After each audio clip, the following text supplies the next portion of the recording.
How's it going, everybody? Welcome back to Down to Earth with Kristian Harloff. That's me.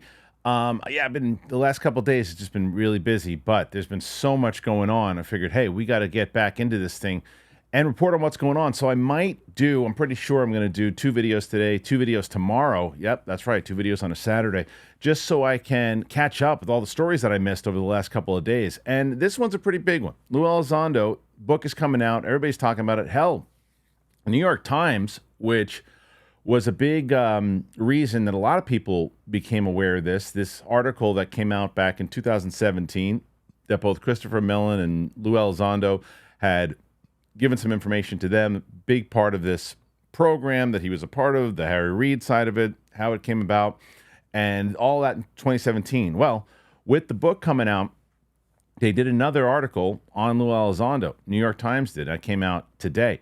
I haven't had a chance to read the whole thing yet. There's parts of it that we'll get into maybe in a separate story later on. To be completely honest with you, I don't pay for news services. I just don't do it. So you got to do that for New York Times. So I'm going to read into it. I'll find the article and then I'll do a story on that later. But that's not the story here today. The story here today is what I'm covering is this tweet that come out from Joe Murgia, who is the UFO Joe, and he posts the first review of Lue's complete book. And so check this out. This is from Joe's tweet. The first review of Lue's book. Technology and biological remains of non-human origin have been retrieved from these crashes. Elizondo said that he has firsthand knowledge of what he was discussing, but that his security clearances prevented him from explaining the source of his knowledge.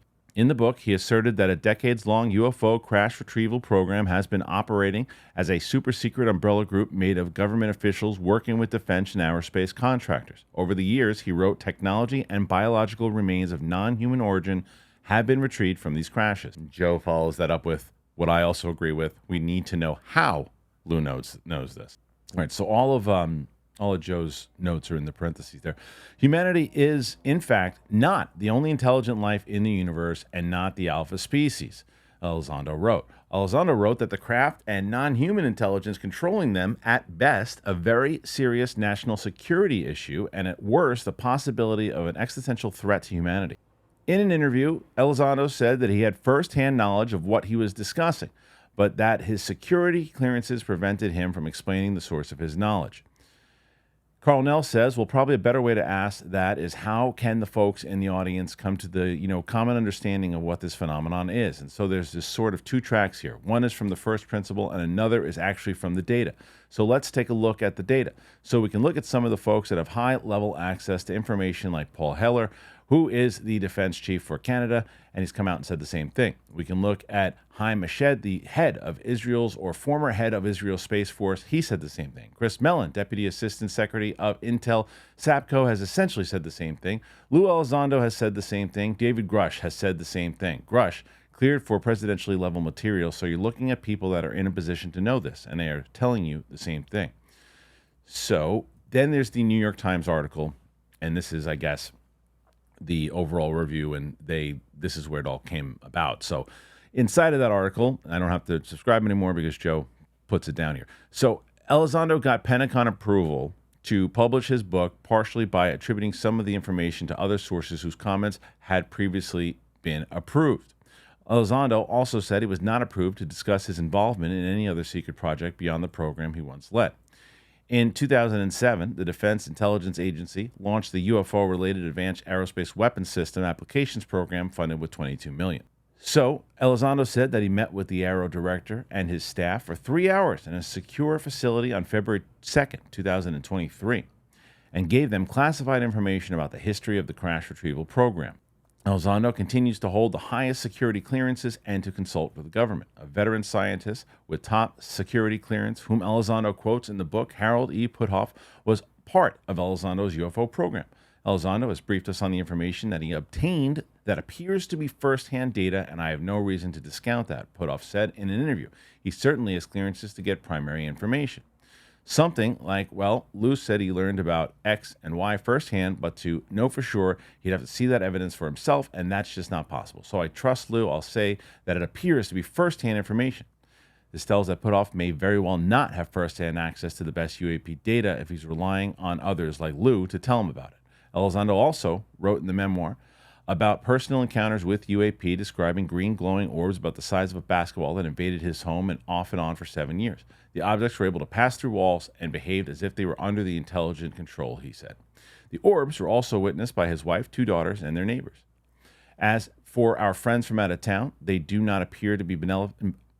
As for our friends from out of town, they do not appear to be benevolent, he wrote. Perhaps they are neutral, or they could be a threat to humanity. We can no longer stick our heads in the sand, he writes. We know we are not alone. One thing that was in the early leak of this book was, over time, my colleagues and I gained insight to how these mysterious UAP operate and how the intentions of the non-human intelligence behind them. At another point, he writes, this assumes that our friends from out of town have bad intentions, and we don't know that for sure.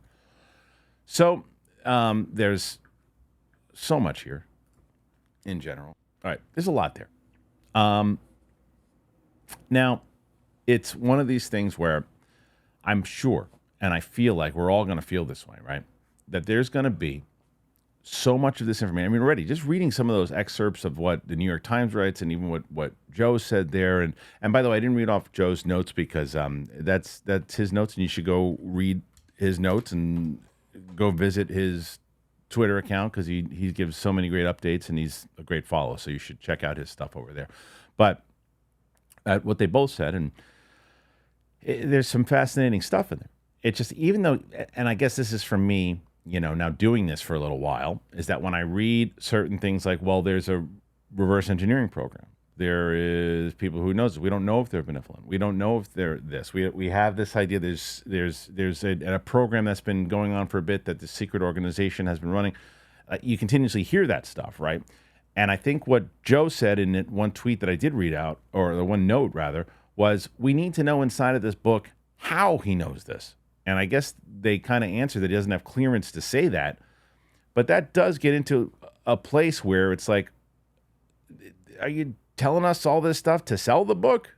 Or is this one of those things where it's like, no, we want to get this out there more because this is yet another person telling you, as they mentioned, what Grush is saying, Cornell that broke down everything that was being said. And it's just one more person giving detail into it, making you say, let's really investigate this stuff now. Because the other thing that stood out to me in this was that Lue Elizondo is still prepping Arrow. He's still doing stuff for them. He's still a consultant. And if he's out there so vocal about it, it does make you say this. It makes you say that it kind of confirms that there's two factions clear in the government. One that wants the disclosure and wants people working towards the truth, and then there's others who are trying to like shush that it's not true, shut that guy up, and they're bouncing back and forth. But it seems like the people that want him to keep talking, that's why he's still consulting. So there's a lot that is going to be said as this thing is getting closer to being released. I did order it. I'm going to dive into it as soon as I get it, and I want to check out some of these things that there's another interview I think he's doing with CBS, Lue Elizondo. I don't quote me on this, but I think he's speaking like before the DNC, I think, as something that I read, that he's doing an interview there. I mean, that's pretty big all on its own, if that's the case. So there's a lot of things that are said inside of this, and there's a lot of people that are speaking out, and whether it is Mellon and Carl Nell and others. And I do think on the pessimistic side, these are a lot of the same people that we've seen talking about it in the same way that we've heard them talking the last year. On the optimistic side, there's this side of me that's like, well, this is what they said at the Soul Foundation of take your time, pick your moments.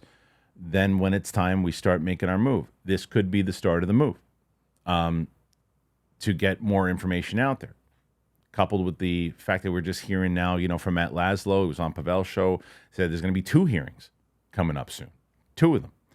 Does that lead into this? The USO stuff, a little bit more. Does Carl Nell speak at one of the hearings? Does Lue Elizondo speak at one of these hearings? Do they put them under oath?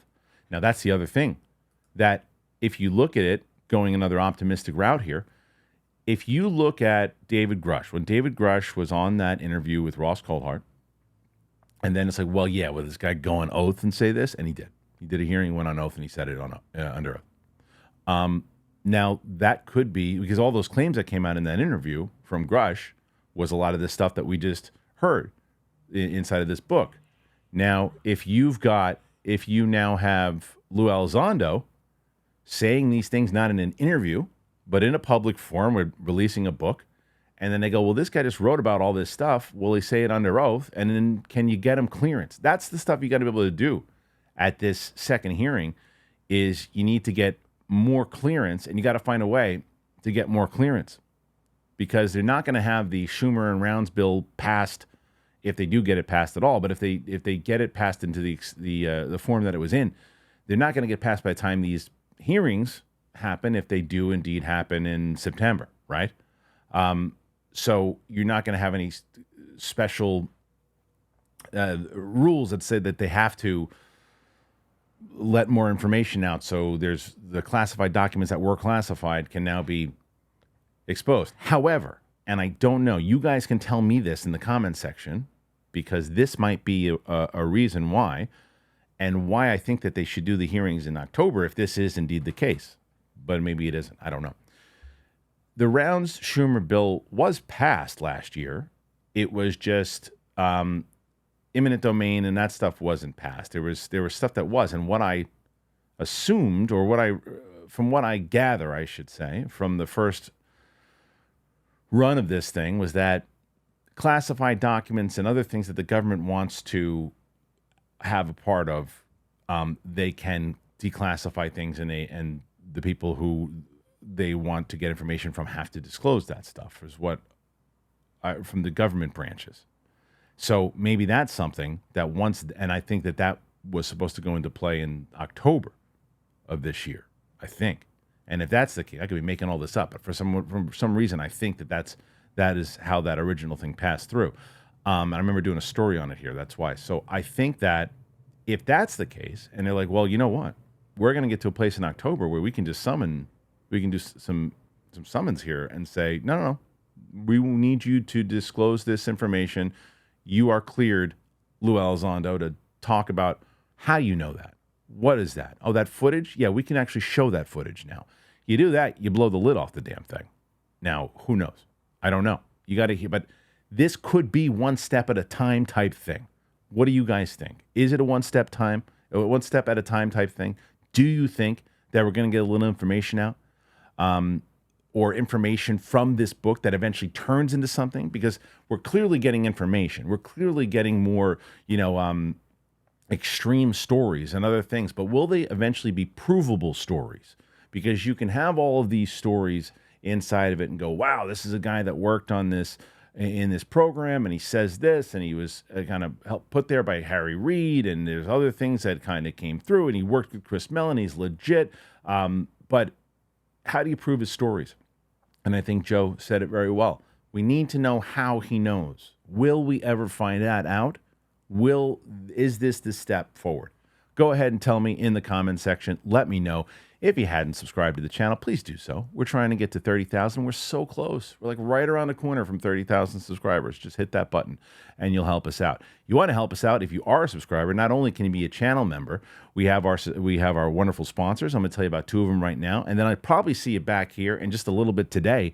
I'm going to do another video. And it'll probably be a little bit more about that New York Times thing. Maybe not. I got to dive a little bit more into it. But I have tons of stories that have been out the last couple of days that I want to get to. So we'll see you in a little bit. Bye. Guys, thanks for watching the show. Really appreciate you being here. And I wanted to give you an opportunity to hear about somebody I love, and that's Factor. Factor, to me, the meals are just delicious. And with sunny days here, fueling up with Factor there's no prep, there's no mess meals. Meet your wellness goals in time for summer thanks to the menu of chef-crafted meals with options like Calorie Smart, Protein Plus. Factory's fresh, never frozen meals are dietitian approved, and they're ready to eat in just 2 minutes. So no matter how busy you are, you'll always find time to enjoy nutritious, great tasting meals. I cannot tell you guys, we have been working on this studio. We have been doing stuff, and Brett, who is here, if you don't know Brett is one of the best. He's a producer, and he works on this studio, and he's gotten it looking really, really good. Well, Brett gets hungry. I said, Brett, guess what? I got some good meals for you, and we got Factor. And Brett's been most energy I've seen him running around because he's been eating well with Factor.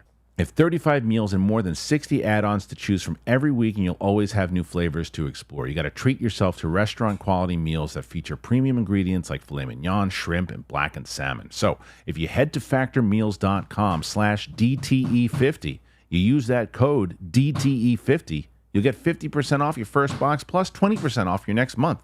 That's code DTE50 at factormeals.com/DTE50 to get 50% off your first box plus 20% off your next month while subscription is active. Get it. You'll thank me for it. I appreciate it. Let me tell you about Joy Mode. So what you don't want to do is, because everybody worries about, oh man, when it comes to whether it's getting older or whether it's just in general with getting in the bedroom. You're like, oh, I don't want to have a bad sex experience. I don't want to do that. But guess what? Gas station pills, you've all been standing around going, oh, those might work. They don't. And you don't want to do the prescriptions either sometimes, man. They got bad results. Feels like a hangover. So the good news is you got Joy Mode. And Joy Mode is safe and it's backed by science. It's like when you go to the gym and you want to have extra electrolytes or whatever it might be, a good kind of workout shake. It's the same thing. You feel good. It has nothing to do with, oh, I can't do it anymore. It has nothing to do with that. It's like, yeah, I'm working out. I'm going to the bedroom. And it works for cardiovascular health. Did you know that? Yes. So it doesn't matter if you're happy or unhappy with what's going on in the bedroom right now. Perform better. Joy Mode Sexual Performance Booster. It's a pre-workout, but it's for sex. It's designed to support that quality down there, guys. The firmness, the sex drive. So these are the game changers. All the ingredients have been assessed in peer-reviewed journals. All the ingredients have been studied and researched in humans. Now, I don't know about you, but I'm not going to do those over-the-counter drugs anymore after doing Joy Mode. Not doing it. So the good news is it's small enough to just put in your wallet. You can take with you on the go. It's the perfect travel companion. If you go to usejoymode.com, you get 20% off with the code DTE at checkout. That's 20% off and free shipping, but use that code DTE at usejoymode.com. It's great sex solved naturally.